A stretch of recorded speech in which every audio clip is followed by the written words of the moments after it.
Hi, it's Kale here from the Inside Scan, and for those who don't know me, I'm about to start studying medicine at King's College London. This is the second part of my video series on how to write your personal statement. If you want to check out my first video on how to prepare to start writing your personal statement, please check out this link above. So firstly, when you're about to start writing your personal statement, the character count is your best friend. Just to remind you, the personal statement is 4,000 characters long, and this character count includes punctuation and spaces. So to draft your personal statement, I'd really recommend using Microsoft Word or Google Docs. If you're using Microsoft Word, at the bottom left of the document, Word will display the word count on it. If you click on this box of the word count, it will bring up a dialog box on your screen, and I'll show you useful statistics like the total number of characters, including with spaces and without spaces. With Google Docs, if you want to find your character count, you go to the Tools drop-down menu and hit Word Count. It will bring up it will also bring up a similar dialog box with a character count on it. So hopefully, from the list you've made from the previous video, and all the stuff you've done on your related to your medicine application, you can begin to prioritize what you want to say. So when you look at the list, each item on the list should either highlight that you would be a good doctor or a medical student, or emphasize that you're passionate about medicine, or highlight both, that you would be a good doctor and you're passionate about medicine. This allows you to start prioritizing on what you need to say in your personal statement. Your personal statement should be roughly 80% academic supercurricular and 20% extracurricular. But within this 20%, you should still reference the key competencies of medical students and doctors, which I'll list below later down in the video. So it's okay, and it's actually strongly encouraged to read a few personal statements from the internet or even from past medical applicants, but make sure you do not copy or plagiarize any of your personal statement. UCAS uses this software called Copycat. It's anti-plagiarism software, and I've been told it's pretty good.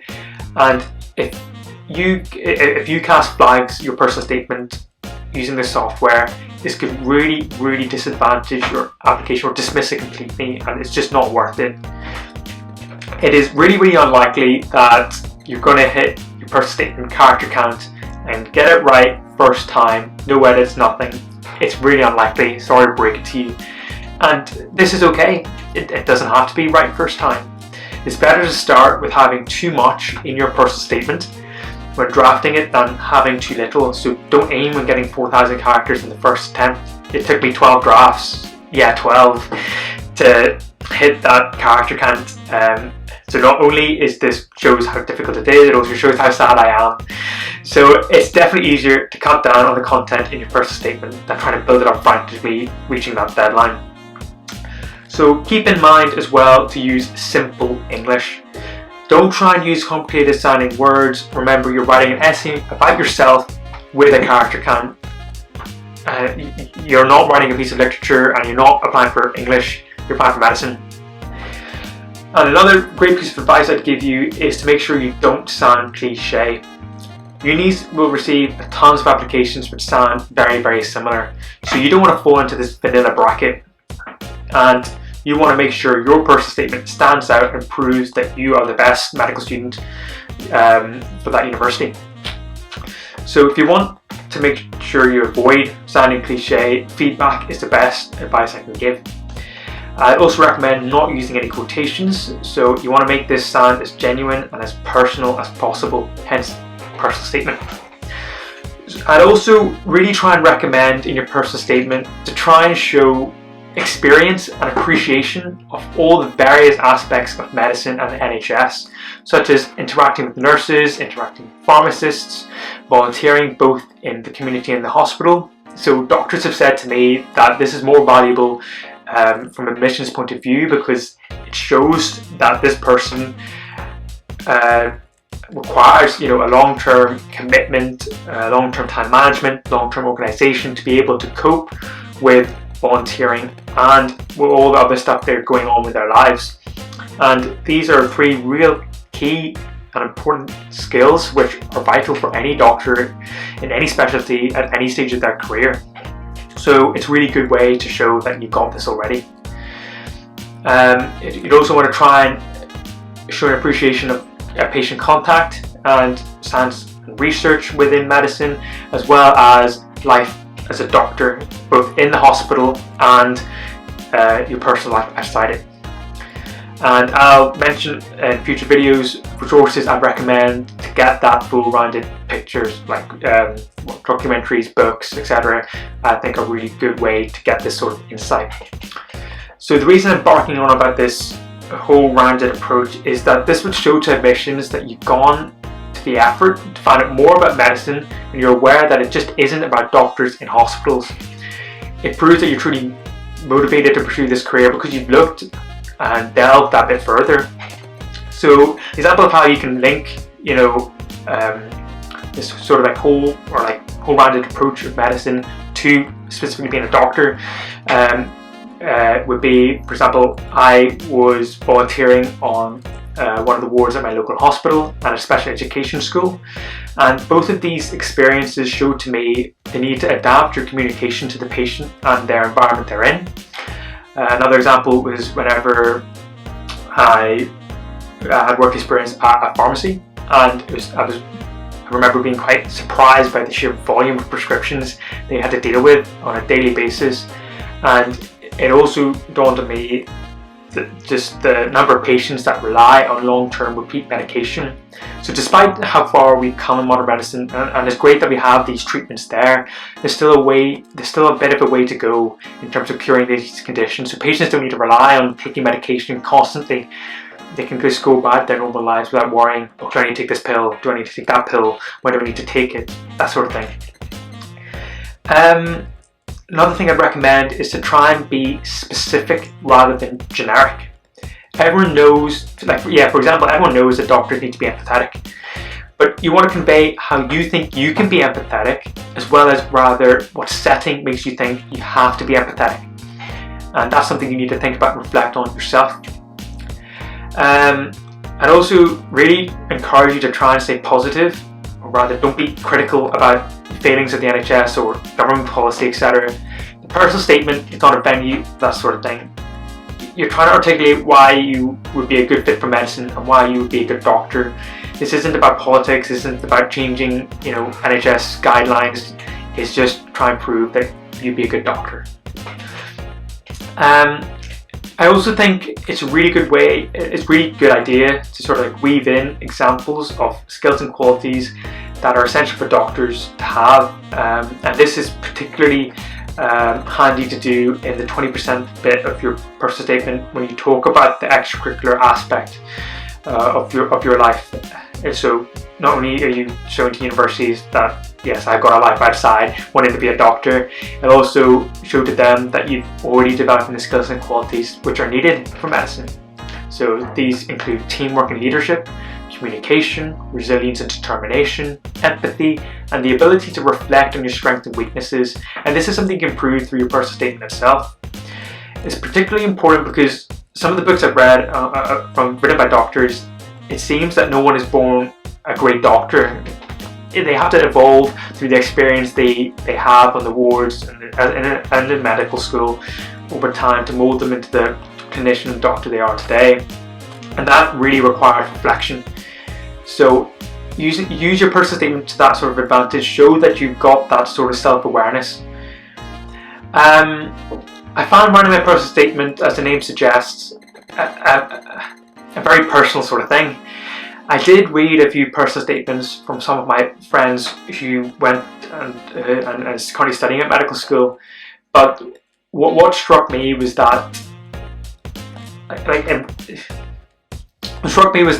how different they were from one another. They were all applying for the same course. They all had pretty much the same sort of interests, but the way they structured it and what they chose to write about differed greatly. So there isn't like a prescriptive structure.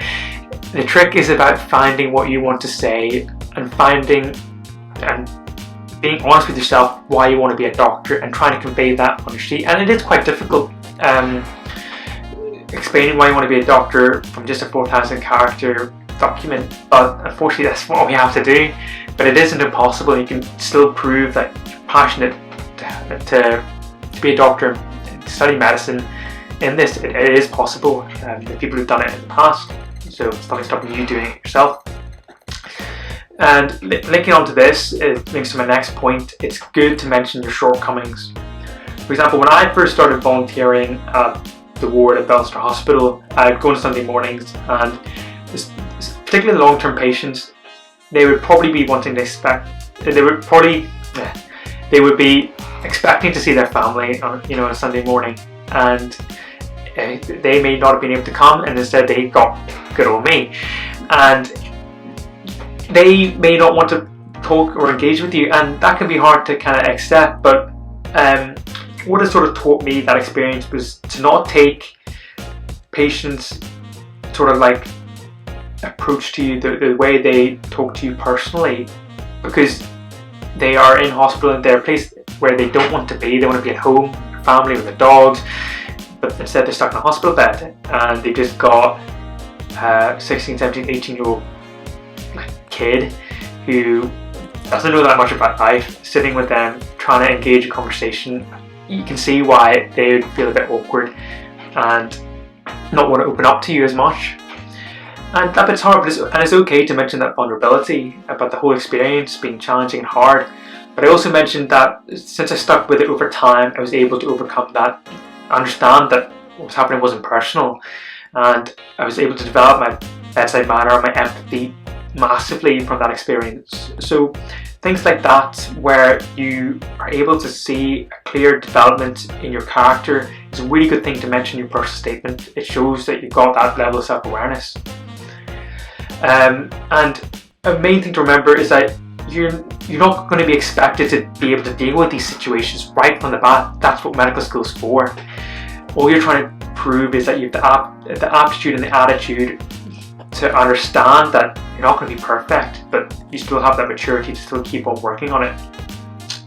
So when you're nearing your final drafts, your personal statement, you hopefully would have by this time whittled down your university choices to about 4 to 6, and you'll be able to pick some common themes amongst your choices in your medical school. So, for example, if one of your universities is research orientated or from the Russell Group, it's worth highlighting any research that you've looked into. If some of your choices are more work experience, clinical placement based, then you want to talk a bit more about your work experience and volunteering. So unfortunately there's no way to get feedback on your personal statement from the medical schools and the universities you're applying to. So don't feel shy to go and ask teachers, parents, guardians for feedback on what they suggest you could rephrase better, add in, take out, and generally just polish. It's really helpful to have that fresh set of eyes to look into this and give advice in your best interest. Near the end of your personal statement, I really recommend having about 3 sentences to form some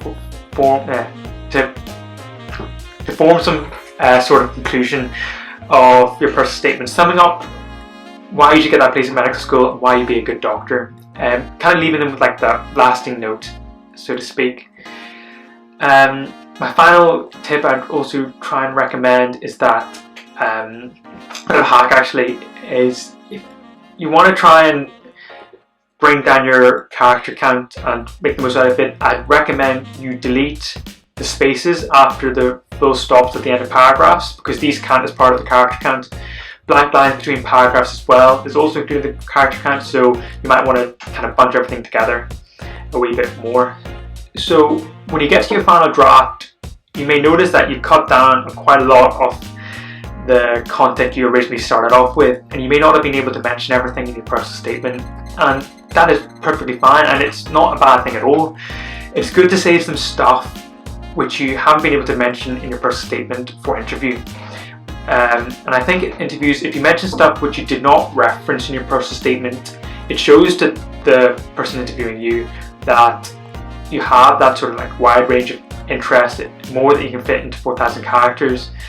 And again, basically shows that you've got a life outside medicine. While we're on interviews, it goes without saying, make sure you know your personal statement inside out. Some universities have personal statement stations where they just basically grill you on your personal statement, and honestly the worst thing is if you they ask you a question in your personal statement and you don't have a clue, or you haven't read it since you've submitted it off for your UCAS on your UCAS form. Like, that sort of silence and that sort of awkwardness is just not worth it. So make sure you do know it very well. And it's also a great way to cite examples as well for other interview stations or questions to reference back to your personal statement. So you're doing a lot of the groundwork the later stage of your application right now. That basically concludes my second video on personal statement prep. Thank you very much for watching. Please like, share and subscribe, and please keep a lookout for future videos I have. I'll be posting. I'll be moving to King's soon, so I'll be doing some videos on my sort of experience of freshers in this new normal. Thank you very much, and thanks for watching.